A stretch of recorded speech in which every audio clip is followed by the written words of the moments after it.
Ryan Reynolds here from Mint Mobile. With the price of just about everything going up during inflation, we thought we'd bring our prices down. So to help us, we brought in a reverse auctioneer, which is apparently a thing. Mint Mobile Unlimited Premium Wireless. How to get 30, 30, bit to get 30, bit to get 20, 20, 20, bit to get 20, 20, bit to get 15, 15, 15, 15, just $15 a month? Sold! Give it a try at mintmobile.com/switch. $45 up front for 3 months plus taxes and fees. Promo rate for new customers for limited time. Unlimited more than 40 gigabytes per month. Slows full terms at mintmobile.com. Weighing in with soybeans and a baby show straight out of Northern Missouri, we have Soybean Festival. From Hayward, Wisconsin, at 73 years young with the world's largest muskie statue, put it together for Muskie Fest. Finally, packing a punch with fire dancing and a pet costume contest, the Roseau, Minnesota Fall Harvest Fest. One of these festivals could win $100,000 in the Cenex Hometown Throwdown. You decide. Cast your vote at CenexHometownThrowdown.com. Cenex, powered locally. This episode is brought to you by Shopify. Whether you're selling a little or a lot, Shopify helps you do your thing, however you cha-ching. From the launch your online shop stage, all the way to the we just hit 1 million orders stage. No matter what stage you're in, Shopify's there to help you grow. Sign up for a $1 per month trial period at shopify.com/special offer, all lowercase. That's shopify.com/special offer. That's one thing as an entrepreneur that I think we're bad at, that we really need to improve at, is sharing our failures, sharing our struggles. But we all know in between successes is failures and struggles.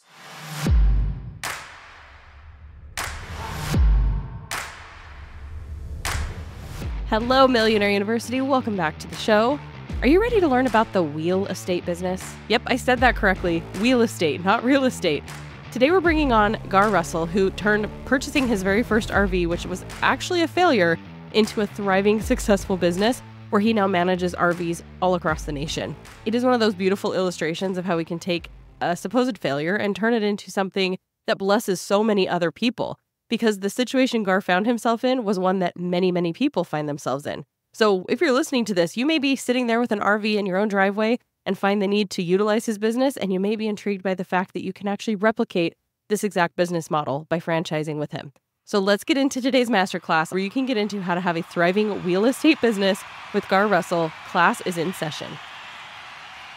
I'm a serial entrepreneur. My first business was 5th grade, pushing lawnmowers, or actually paying kids in the neighborhood to push lawnmowers, which blew my dad's mind. He called me lazy. He thought, well, pay other kids to push mowers. I'm like, yeah, Dad, I'm a businessman. I got to go out and get the contracts, you know? And so I started there, and all kinds of business ventures. Some of them were I called my BC ventures, before Christ. I'm a huge believer that you're born an entrepreneur. Like, that gift is in you from the day you're born. So one of my other entrepreneur ventures was I was a really good drug dealer. I was very good at, organizing drug homes and stuff like that. And we'll skip over that one, though. I don't like to stay on that one too much. Yeah. Fast forward into, I had a credit counseling company for a little over a decade. Like a lot of businesses start, you're in a moment of pain, and then it turns into purpose. After I was done with my drug dealing days and I gave my life to the Lord in 2003, well, I had this horrible credit to fix up. And so what did I do? I started learning about credit and negotiating settlements and building credit and debts and all. And a credit counseling company birthed out of that. And I had that company for over a decade, sold that, and it's still running today. And then my now company is RV rentals, and that was born out of pain as well. I bought my wife an RV for our 10-year wedding anniversary. And she was 7 months pregnant with number 4, chasing a toddler around. And she was miserable. And she decided she was going home when we had just gotten to a campground. And so there I sat by myself around the campfire, feeling like a loser. And I threw our RV up on Craigslist for rent. Fast forward, we've got, about 45 franchises now across the nation with hundreds of RVs that we manage. Wow, talk about a change from one situation to the next. And that was a lot of really intriguing background. And I think it just goes to show, like you said, a lot of us, we're born entrepreneurs and we're creators. And you've had to go through, it sounds like a pretty intense journey to land where you are right now. and it's come with a lot of lessons, and there's so much growth that can happen even in the crazy times, the times we want to skip over. I'm sure that you wouldn't have the capacity you have now had you not gone through some of those things. So thanks for being vulnerable and opening us up to what it is that brought you here today. So thanks again for that. Can we dive into, we leapt from buying an RV, being in a campground alone, to now having a very successful RV business. Can you give us a little snapshot into what that business growth has looked like? Yeah, just like any other business, it starts with that idea, just taking some action and movement towards bringing that to life. And so really after I started renting my RV, I do real estate as well and stuff. So I have a real estate background and I saw my RV was renting out well. And I thought, man, I could do this with other people's RVs, you know? And so I started asking like friends and family members if they wanted me to rent out their RVs. And some said, oh yeah, that's amazing. That sounds great. And then my sister-in-law said, no, that's gross. Someone's not sleeping in the bed of my camper. Like, that's the weirdest thing I've ever heard. I'm not doing that. And so I learned that you have two people typically when you present this opportunity. They're like, yeah, that's great. This is sitting around doing nothing. Or no, that's gross. Someone's not sleeping in my bed. And so it kind of went from there. We just started growing and scaling, and I created a business in a box. I thought, you know what, this is something that's duplicatable. I'd done it with my credit counseling company, ran into the right person who was intrigued with kind of what we were doing. I thought, well, here you go. Here's this business in a box. Why don't you be my, beta test and try it out and see what you think? That was our second official location, and they're still with us today. A lot of learning, ups and downs. I was literally just listening to Jim Rohn before we jumped down here out on a bike ride, and he was talking about like there's no such thing as failure. You're literally it's just all learning. If you continue on, you're not failing. And so lots of continuing on throughout the years and learning rights and wrong ways to do things. Yeah. Okay. Yeah. So can we get even into, you mentioned locations. So you started out, to go from yours to multiple people, how long was that time period and what did that look like? And what are some of the things you had to refine even in managing? So was it more of like a property management of RVs, or was it buying a bunch of RVs and renting out multiple RVs? What did that look like? So, as entrepreneurs, we're all in when we get excited about something. So what I did is fast forward a couple months, my wife is having Isabella, number 4, and all of our kids were born on C-sections. So it's like very structured and organized. Like you go check in and then 2 hours later, you're back in the room. So I'm building this up to defend myself for what I did after she had Isabella. So I get my wife checked into the room and she's all set. I'm like, all right, love, you're good. Okay, I'll be right back. She's like, oh, where are you going? I'm like, well, I'm going to the dealership. I just bought 4 more RVs, so I'll be right back. And literally as I'm driving there and thinking about this, I heard the Lord tell me other people's RVs.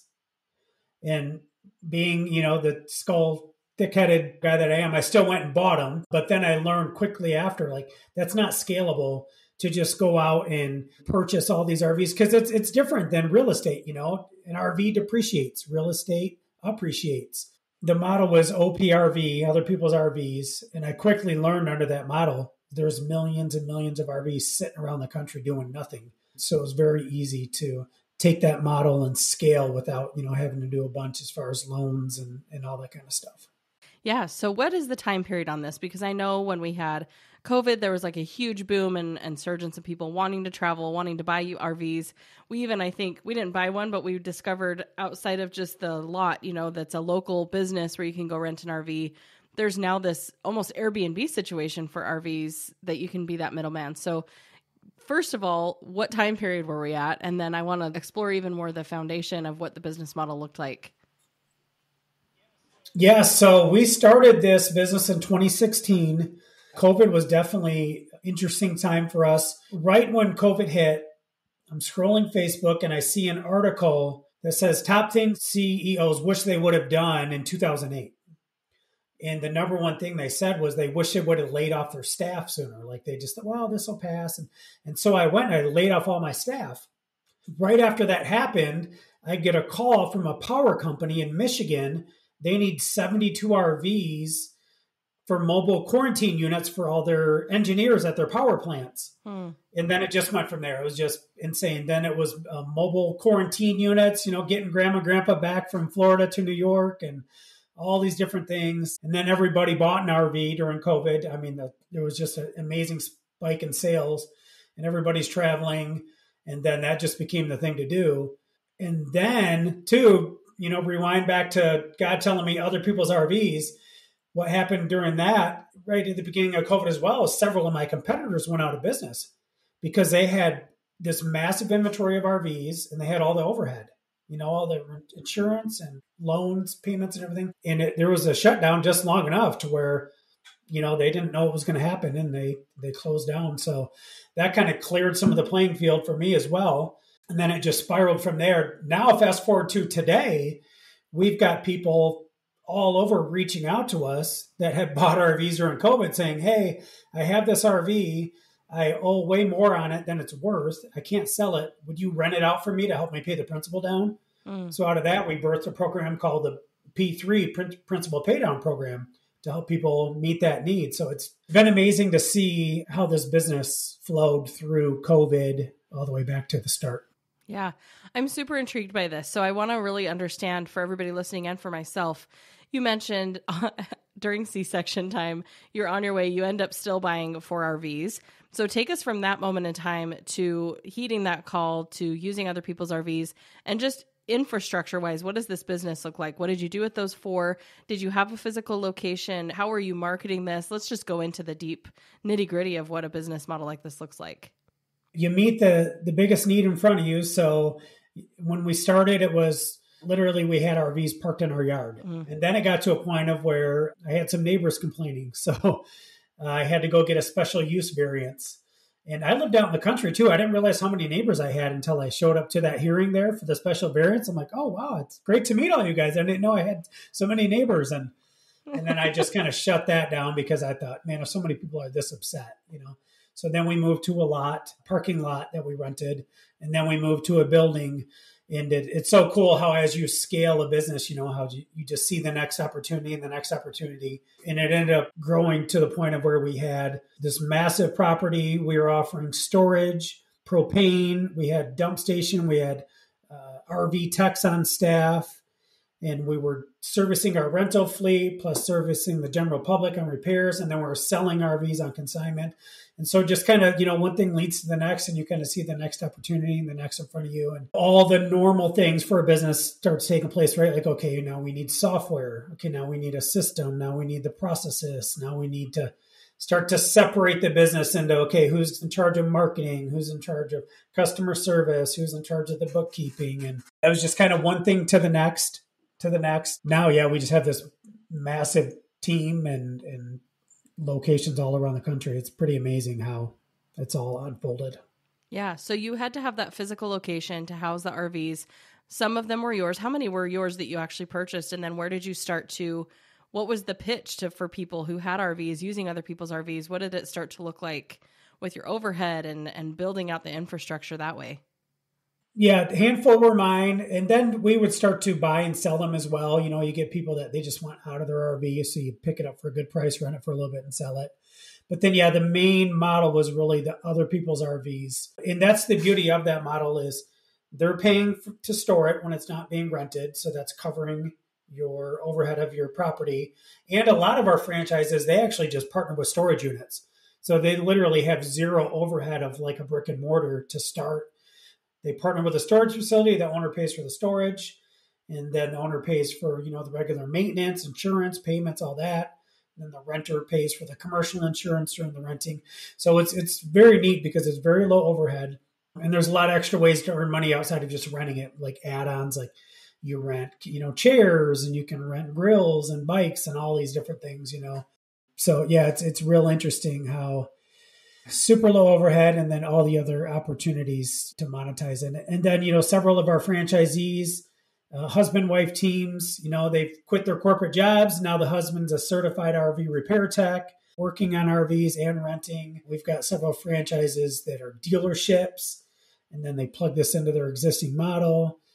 We've got franchises now that we're partnering with to purchase real estate, kind of like a Chick-fil-A kind of setup where we own the real estate together and stuff. And it is very interesting how, as you just, like Tony Robbins says, take massive action and you just kind of see where it leads you. As you guys know, we love investing in real estate. But until recently, it was always my thought and understanding that you needed quite a bit of capital to get into some of these funds. A lot of these commercial properties that you and I have invested in that have done so well for us, they have minimum investments. You need to be an accredited investor. There's just a lot of complexity to it. But then recently, I started to hear about this company called Fundrise. Buy low, sell high. It's a simple concept, but not necessarily an easy concept. But Fundrise has made it so much easier. Right now, with interest rates being what they are and the market being where it's at, is a great time to get into real estate. Prices are falling and properties are available at a discount, which means Fundrise believes now is the time to expand the Fundrise Flagship Fund's billion-dollar real estate portfolio. You can add the Fundrise Flagship Fund to your portfolio in minutes by visiting fundrise.com/MU. That's fundrise.com/MU. Carefully consider the investment objectives, risks, charges, and expenses of the Fundrise Flagship Fund before investing. This and other information can be found in the fund's prospectus at fundrise.com/flagship. This is a paid advertisement.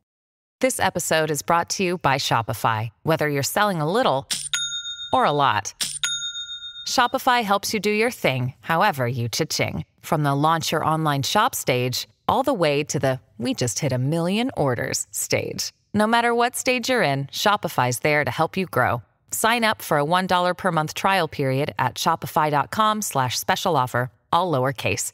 That's shopify.com/special offer. Yeah, it sounds like you've taken massive action. So what is the time frame that we've looked at from, you said 2016, when did the franchise model step in, or when did you decide to go that route? And was it, you had multiple locations first where you started with this initial lot where you started renting out? And was that the primary, I guess before we get into that, was it primarily at that time in the early stages, mostly just renting out RVs for short-term rentals? And then a little bit of the monetization was on the storage and then being able to keep it there. Is that kind of where it started? The simplest business model? Yeah, it started with our core offer there of the RV rentals. Yeah. And then it kind of spurred into other things. And then as far as when we became a franchise, I believe it was right around COVID when we went through the process. It's a long process. It's a lot of money. It takes about a year and about 6 figures to become a franchise. I'm glad we did it. At first, I was really resistant to it. But I'm glad we did it in hindsight because it helps with credibility. It's regulated by the Federal Trade Commission. There's a lot of benefits to it because you're literally just cutting a paycheck for success. I mean, you're buying into the proven systems and branding and all the different things. Yeah. So that's definitely, very beneficial. Yeah. I almost want to kind of approach this a little bit to showing that benefit as we could walk through. If you were to tell somebody right now exactly how to build the business that you've built from the ground up, what that would look like. So just walking us through maybe 5 steps that it would take to growing a business model like this one, so that even by the end of this, you can see there is some major advantage to just buying into the franchise and having these things set up. So I know we've talked a little bit kind of here and there about what this timeline has looked like and what you did, but if I was coming in with basically nothing, let's even tap on some of the things you wish you would have done differently. You said you were thick-headed, you bought the RVs, you should have just leveraged other people's. So I'm coming into this brand new. Walk me through what that would look like and what you'd recommend starting this all over again today. That's interesting. We've been talking about that a lot lately in some of our marketing, because one of the things about entrepreneurship is, honestly, I would almost say it's like a pride factor of somebody wanting to build something of their own, which is great to want to do that and to have the freedom from a 9-to-5 and a boss not telling you what to do and all those things.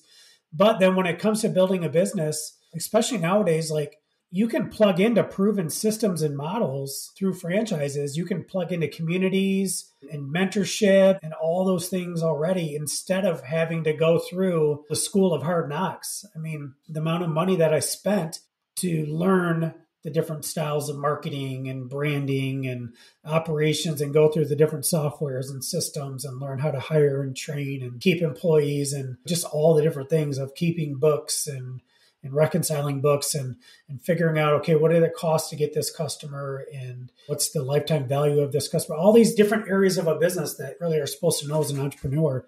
That doesn't need to be done nowadays. You can find a business model that is attractive to you and your goals and your lifestyle, and you can literally just plug into it. I kind of equate it to going to college, right? I don't know what college costs nowadays, but say Our franchise offering is $50,000.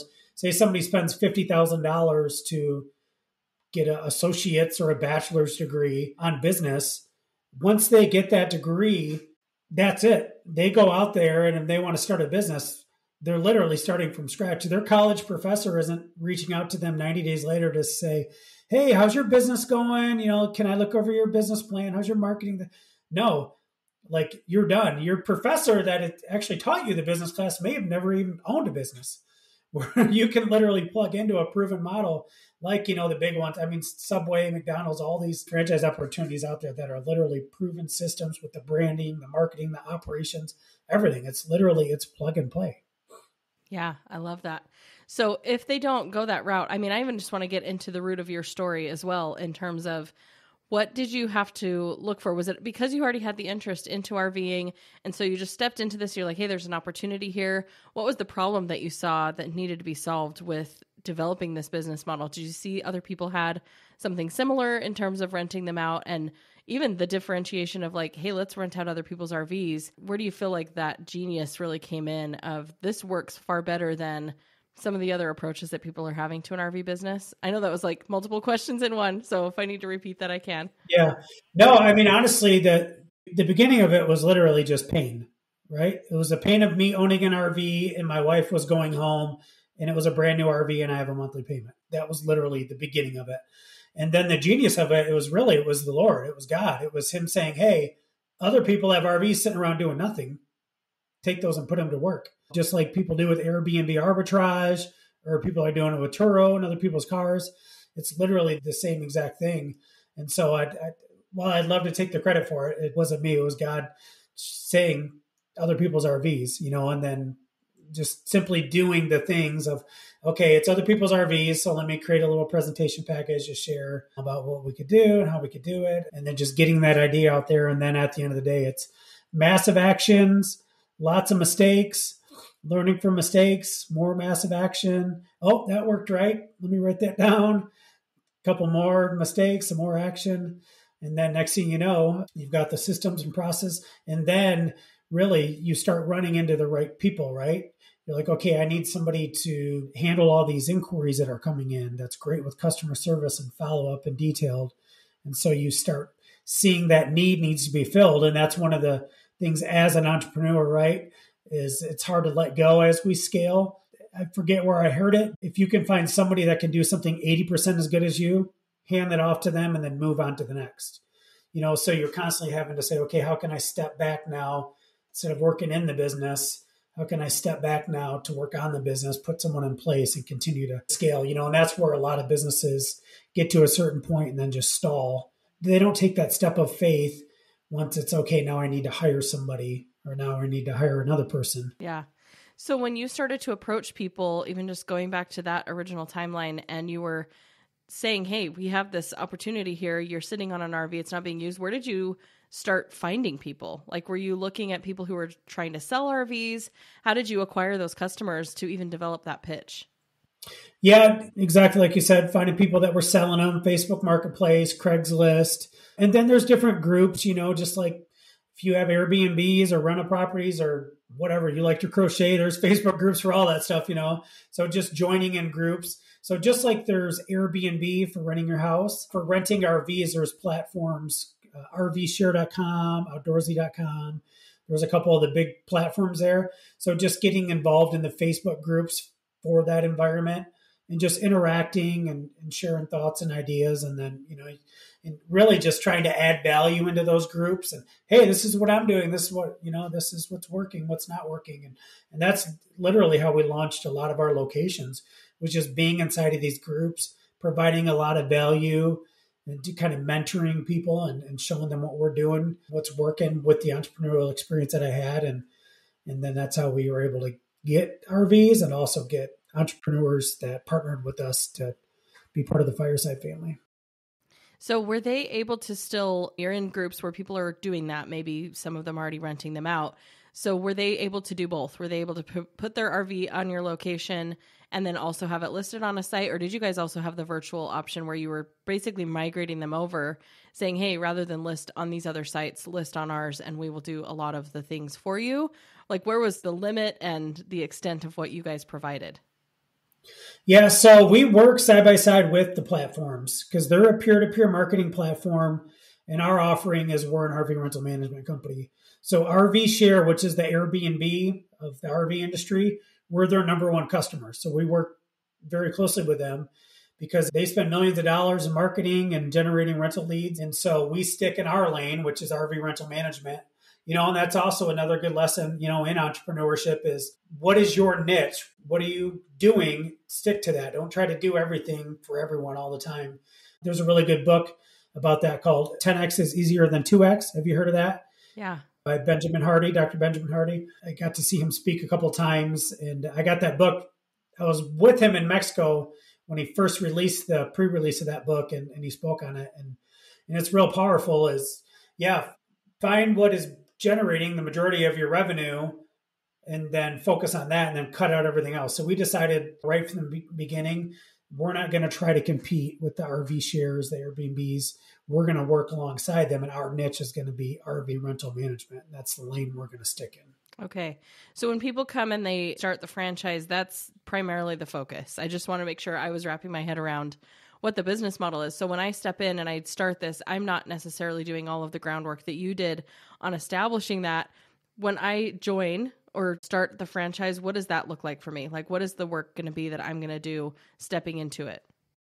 Yeah, so you're literally just, plugging into our system. So when somebody signs up to be a franchise with Fireside, they basically go into our onboarding sequence. We have what's called the Fireside Fast Track Framework portal they log into. It's got all their everything from step one of setting up your LLC and getting your EIN to helping set up your location.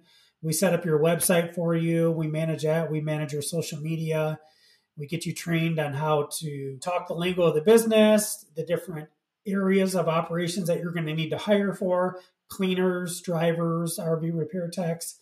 And then literally we're just walking you through step by step exactly what needs to happen. And then really once you get a location, which typically you're partnering with a storage facility, then we're helping you reach out to RV owners and start to present the business model, which is great because it's not like you're going to reach out to an RV owner and they're like, oh my gosh, you're like the fifth person this week who wants to rent out my RV for you.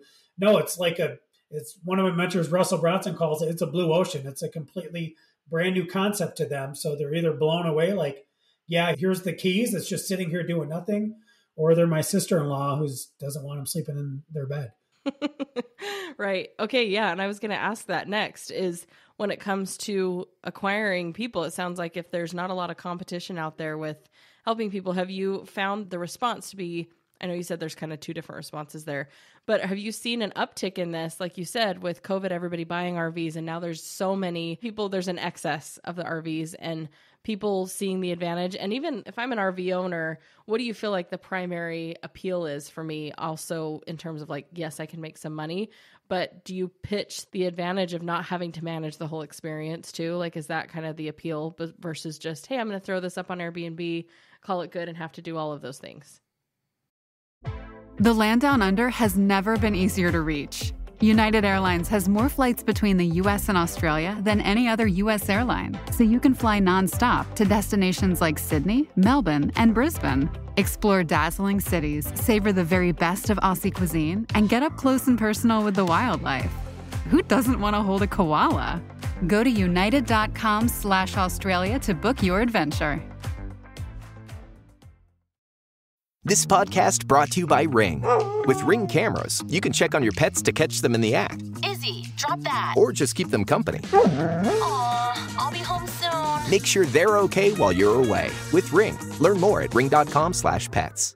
My dad works in B2B marketing. He came by my school for career day and said he was a big ROAS man. Then he told everyone how much he loved calculating his return on ad spend. My friends still laugh at me to this day.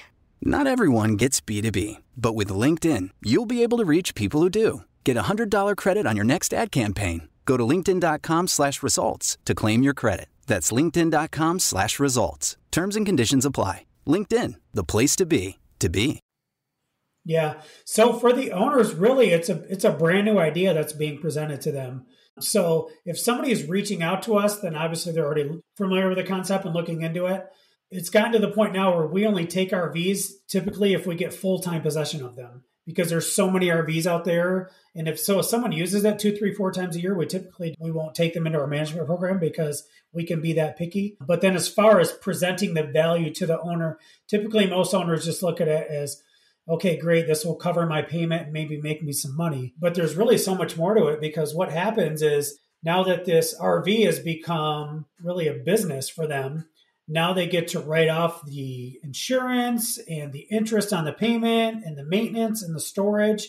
And on top of that, with IRS tax code, they get to depreciate it now. So now this is offsetting their tax liability, just like a piece of real estate would. So there's an educational process in there that takes place, and it really blows owners away. Like, oh my gosh, this isn't just going to help me get this thing out of my driveway that's sitting here doing nothing. This could potentially make me some money. It's definitely saving me money, at least from paying it off, and then all these other benefits. So yeah, it's pretty eye-opening to them when they hear about all the benefits of that. And we have RV owners that literally, they're just like, take the keys. Like, I don't want to see this thing again. Just put it to work. And then you get those funny stories where someone will reach out to us. It's like a retired couple. Like, yeah, we bought an RV. We just retired and we were on the road for 2 weeks, and we decided we need to give this to you guys because we don't want to get a divorce. We learned we're not RVers and it's not working for us. And, the funny random stories like that, Yeah. Well, I can definitely attest to that. I would probably be one of those stories for sure. I get the wild hair of the idea of like, wouldn't it be great? And then I thankfully can think through the logistics. I have 3 young kids and how long that would really be fun. And I'm sure I would be here's the keys, take it off my hands. I don't want to do this anymore. So it's great that you're providing that opportunity for people who have maybe a midlife crisis or a retirement crisis, and then they change their mind, because it's a huge investment buying an RV. We're not talking even the level of a car that you can Turo out. We're talking a huge thing that you can spend multiple 6 figures on even. So are most of the customers that you guys, I mean, you're obviously, that is your client, is a little bit of both. It's the people wanting to rent out and the people who you're going to manage the RVs for, primarily the people who own them. So is most of the time you are taking the keys and they are you're parking it on a lot. That's most of the time going to be the case. Yeah. Most of the time they're handing it off. And if it's like one of our southern locations or year-round locations, California, Arizona, Florida, we get people from all around the country that they could be in New York and they want to send it down to Florida and just here, take it, make me as much money as you can. Yeah. It's just sitting here doing nothing. Yeah. Do those people still have the option to use them when they want? Like, or are they kind of just handing it over as an asset? Yeah, they're definitely able to use them if they want. Most people that don't, it's kind of like a timeshare. Unfortunately, they bought it on a whim or COVID or whatever, or they bought it like a timeshare thinking, oh my gosh, this is great, we're going to use it. And then they realize they only have 2 weeks of vacation a year, and Timmy's in softball and this and that and all the different things. And yeah. So you mentioned a little bit of like, there's so many opportunities in here for further upsells, further services that can be provided. You've mentioned some of those. Are there any others that you could tell us about that you have seen in expansion of buying the franchise or even just the business model in general? Yeah, so really the RV rental management is, in my mind, it's really the starting point, because what I like to do with my franchises is I want to help them create something that's generational, something they can leave to their children, and generational wealth. And so the next step really is to own the real estate where you're operating your company out of and have the storage. So now you're building passive income to where that's paying for your property, it's generating income, and it's there doing its thing. And then, there's so many other opportunities in the RV space. You can sell RVs for people on consignment. If you don't like paying your realtor, they're a 6% commission. In RV consignment sales, the commission is typically 10 to 15% that you get. There's a great commission that can be earned there. Yeah, the propane and the dump stations and the detailing and lots of other things. Yeah, selling warranties, parts, all that stuff. Wow. That's super intriguing. Let's talk a little bit about marketing. Is this mostly a cold sale, cold approach type of thing, or is this something where you've seen success in marketing through advertising? What has been the primary channel that you guys have been able to accrue most of those customers? I'm pretty old school, bootstrap, guerrilla marketing. So at the end of the day, in the simplest form, you're just trying to get in front of somebody that owns an RV. So you can do that easily through Facebook Marketplace, Craigslist, RV Trader. And then after that, really the biggest part is not getting in front of the owner. It's just convincing them to give you their RV, which that's the beauty of what we've created here with the Fireside community is they go on our website and they can see we're a nationwide company registered with the Federal Trade Commission, federally trademarked. So it's a pretty easy sale after that. So we do some marketing as far as like retargeting ads if somebody clicks on our website and stuff like that, but not much outside of that. Yeah. And then on the consumer end, I guess, of people wanting to rent the RVs, what is that looking like as well? Like, are you guys doing a lot of that marketing for the rental of the actual RV? We get a decent amount of business directly to our website and to our social media and stuff like that. But majority of our initial customers come through the rental platforms, come through RV Share and Outdoorsy. And then once they've come through that platform and they're in our environment, then we're working hard to make sure they're staying a customer of ours, So we've got email marketing campaigns and newsletters and social media stuff and different things like that we do to make sure, we're keeping them as a longtime customer. That's one of the things that a lot of, entrepreneurs, the mom and pop small businesses, a lot of stuff that they don't do, they're trying to get through the day of running their business and they're not thinking about business, 3, 6, 12 months down the road or walking somebody up your value ladder and presenting them with, other offers to buy and things like that. So that's one of the cool things about being part of a franchise is corporately, we handle a lot of that for our franchisees as far as, staying in front of the customer and presenting them ideas like, hey, you went camping this summer. Why don't you go camping this fall? Go for trick-or-treating at a campground. And here's a state park you could visit and, different things you could do there. So awesome. Well, it's great that you can do that. I guess that would be a spin-off question because I know a lot of times when you have that third party that you're actually getting the customer through, they don't allow you to market. So that's not so much the case with these rental platforms. Once they become a customer of yours, you are able to continue to remarket to them and develop that client relationship. Well, yeah, once they come through the platform, we pay them, their commission to generate us the booking, just like with my Airbnbs, I do the same thing. But then once I'm connected with the consumer and I have their contact information, we put them into our CRM and send them the email newsletter and the different things like that, the text, and engage them on social media. So yeah, that's definitely a great way to capitalize on that customer instead of just waiting for the next one to be fed to you.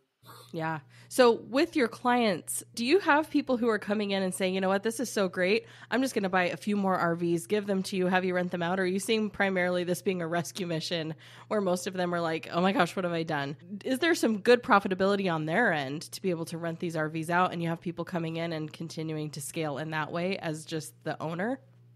Yeah, we do. Yeah, we have investors that'll come in and purchase units. Sometimes they'll do it just for the depreciation. Just that because they can take that depreciation over 2 to 5 years and they can escalate it if they want to offset their taxes. We actually just had our first dealership sign up. It's a full-blown RV dealership. They signed up. They're going to be putting new inventory, renting it out, monetizing it for so long, depreciating it, and then turning around and selling it as used inventory.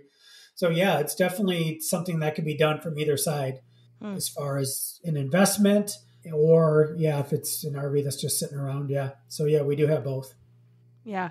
I don't know if we've mentioned this yet, and it's really creative, the name of what you do, the wheel estate, wheel estate industry. I love that there's such a combination of so many different industries, because even what you just mentioned, I'm like, so it's a lease, right? We're leasing an RV, and then we're able to sell it after we've paid off that initial investment or had that depreciation value. There's so many different advantages here from every single angle. It feels like a very win-win-win-win situation where you're solving problems at so many different layers. You're helping investors, you're helping people who have bought something that they want to use. There's just so much growth. And I love that you franchised it out so people can tap into that power as well and step into something that's working and continue that mission because it really is serving so many different people. It's really fascinating. Yeah, and it's cool too for the renters, right? People can try RVs before they buy them, or, a lot of the younger generations, they just want experiences. So they get to rent them and have their experiences. And yeah, you'd be amazed. And two, really, it's real estate. So that interesting thing about this that, I didn't think of this when I started this, but we have insurance companies that rent RVs from us for temporary housing. We have festivals, equestrian events, corporate events. During COVID, we had a contract with the NFL. They were renting RVs when they started doing football again to do mobile COVID testing stations before like people that worked at the stadiums could go inside. And it's a house on wheels, so that it literally is so many different facets of how it can be applied. Do you guys do more than just RVs? Are you doing like fifth wheel trailers? Is there a good variety in inventory, or is it a pretty standard unit that you're willing to work with? No, we have fifth wheels, travel trailers, class A's, B's, C's. Yep, we got all the different styles. That's awesome. We have some that are more popular than others, like the bunkhouse style travel trailers are very popular, for families that are going. They've got their campground that they're going to, and then they need a bunkhouse style camper for it.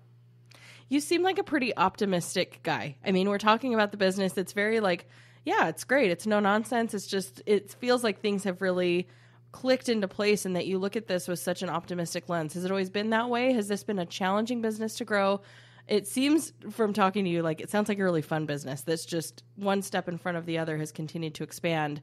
Did you have a vision for what it could become when you initially started? What has transformed for you as an entrepreneur? Would you say this is like your biggest business success that you've had throughout the years? Yeah, no, I definitely didn't have this long-term vision. When I first started, it was called Michigan Camper Rental. And then we signed up our first location outside of Michigan. So I changed it to the Camper Connection. And then we got federally trademarked, and that was an infringement there. So then we had to rebrand again to Fireside RV Rental. So yeah, I definitely did not see it growing as big as it is today, for sure.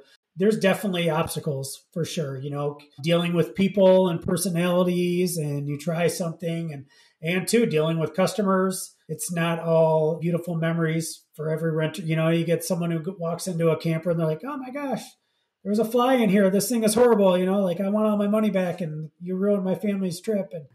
And so you get those especially during COVID, people that were used to traveling overseas and doing these illustrious vacations, their option was to RV. So we had people that really loved it and they connected with the outdoors, people that thought it was horrible. And yeah, there's definitely always roadblocks and bumps in the road that you walk into as an entrepreneur. It's just keeping that positive attitude and saying, okay, I know this isn't going to matter 30 days from now or 90 days from now, or heck, probably even next week. And so just continuing to just stay positive. The obstacle is just an opportunity to learn, and you learn and you grow and go from there, and everything's going to work out. Like my grandma says, this too shall pass. Yeah. I love that. It's an important sentiment when you're a business owner of any capacity, because it is a roller coaster and it is a journey, and it can be one of the hardest things that you do, but it refines you as a person as well, which is super powerful. Can we talk a little bit about that and the personal journey? Because I know that you also have a book that is incredibly great. And can you talk a little bit about that and that journey of sharing your story and what we can expect from your book? Yeah, so the real estate story, it's my entrepreneurial journey, and it's not just the good times. I forget my caption on it, but I think it's faith, failure, and fun times or something like that. That's one thing as an entrepreneur that honestly, just as a human being, that I think we're bad at, that we really need to improve at, is sharing our failures, sharing our struggles. For my Christian entrepreneurs, sharing our sins. It is so easy to just share your successes, but we all know in between successes is failures and struggles. During COVID, one of my failures that I had was I got super passive in my business. I started drinking a bunch. Like, I'm an extrovert and the world shut down, and I was drinking and being very passive in my business. And I literally almost lost it. God really protected me. I had to sell about 80% of my real estate to keep my business afloat. I had a bunch of properties I had to sell to keep my business afloat. And God brought me through it, and I learned some valuable lessons. And it's so cool learning. The more that I share those struggles and failures and stuff, the more you realize other people are saying, oh my gosh, thank you for sharing that, because I've been there, or I am there, or my spouse is there, or whatever. And then we're able to encourage each other, and people are able to have hope, because if you don't hear other people's struggles while they're in them or at any point, then how can we have hope if we don't see other people are going through the stuff that we're going through, or to see that there is a way through? So that's a lot of what my book is about, is sharing the struggles. And then also a big thing in my book is talking about the term entrepreneur, because I feel like there's so many people out there that they're an entrepreneur. I believe that we're born an entrepreneur, that Bible verse that says the gifts and callings of God are without repentance. Kind of like I was sharing with y'all how I was a drug dealer. I had the gift of entrepreneurship inside of me before I was walking with the Lord, and I use it to sell drugs. And then thankfully I got my life on track and I use that same gifts. But a lot of people have those gifts inside of them, but they just don't identify that they're an entrepreneur. So in my book, I talk about signals that you're an entrepreneur. If you see business ideas around you, if you see ways to improve things, if you see services that could be better, if you're driving down the road with your spouse and you're pointing out, wow, that could be better like this or that, or, oh, this is a need or that's a need. Those are all indicators that you're an entrepreneur. You just got to push into that more and figure out, okay, what exactly does that look like? So in a nutshell, that's what my book is about. Love it. I'm excited for anybody listening. If this is an intriguing, not just the business model, but I feel like just to see the journey of what you've personally gone through and experiencing and understanding, there are gifts we have, there are problems around us that we have a unique ability to solve. And if you can tap into that, if you can find your own direction, your own purpose, then you can literally change the world. I think we have a tendency to play very small, but all of us has something that we're here to fulfill. We're all here to do something big. And the quicker you can realize that, the quicker you can get to work and you can make some really cool stuff happen. Well, thank you so much. Where can we learn more about even the RV business that you're doing, your book, and all of the good things if we want to continue to follow along with you? Yeah, you can download a free copy of my book at myrealestatestory.com, or you can find it on Amazon if you like to hold it in your hands and underline stuff. I think it's on Audible as well. And then if you want to learn more about our RV rental business, that's firesidervrental.com. You can go on there and learn about signing up your RV. You can rent an RV. You can learn about our franchise opportunity as well. Awesome. Thank you so much, Garr, for coming on and sharing all of this with us. It's been wonderful to talk to you. Anything else you want to leave our listeners with? Faith over fear has been my big message lately, is keep pressing on. If you're a business owner, just keep taking massive action. Don't look at it as failure.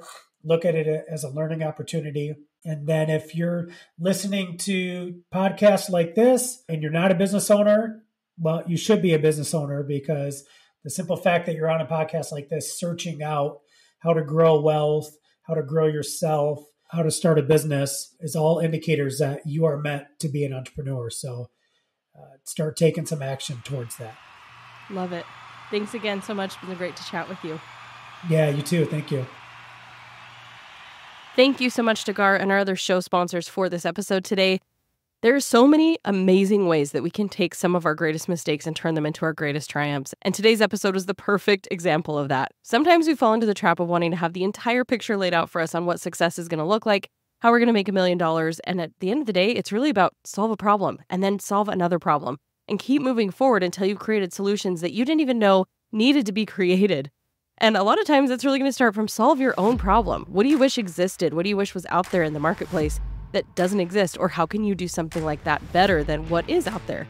If you're ready to start your own business or grow the current business that you have, sign up for our free business course with over 300 new business ideas at millionaireuniversity.com/training. And make sure you give our guests a shout out on social media and let us know what you enjoyed the most about today's episode. Until the next one, class is officially dismissed.